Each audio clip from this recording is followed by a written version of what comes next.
পবিত্র কুরআনের ১০৩ নম্বর অধ্যায় সূরা আল আসর আমাদের শেখায় যে সময় মানব জীবনের সবচেয়ে বড় সাক্ষী। প্রতিটি মুহূর্ত যা অতিক্রান্ত হচ্ছে তা আমাদের জীবনের শেষের দিকে আরও কাছে নিয়ে যাচ্ছে। মানুষ তার সময় নষ্ট করার কারণে অধিকাংশই ক্ষতির মধ্যে রয়েছে।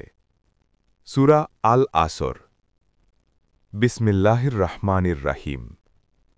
ওয়াল আসর ইন্নাল ইনসানা লাফি খুসর ইল্লাল্লাযীনা আমানু ওয়া আমিলুস সলিহাতি ওয়াতাওয়াসাও বিল হাক্কি ওয়াতাওয়াসাও বিস সবর। জীবনের প্রতিটি অতিক্রান্ত মুহূর্ত আমাদের মৃত্যুর দিকে নিয়ে যাচ্ছে, এই সত্যটি অত্যন্ত সুন্দরভাবে তুলে ধরা হয়েছে।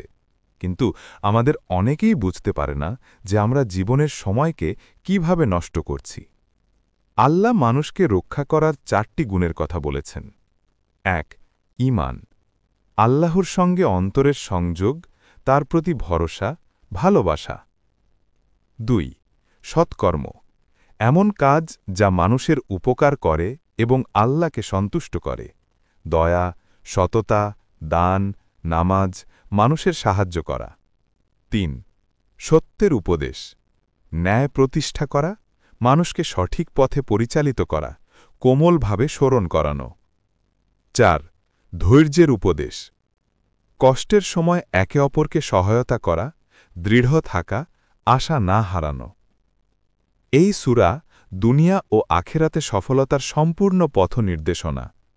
ইমাম শাফিঈ রহিমাহুল্লাহ বলেছেন, মানুষ যদি শুধু এই সূরাটি নিয়ে চিন্তা করত তবে এটি তাদের হেদায়েতের জন্য যথেষ্ট হতো।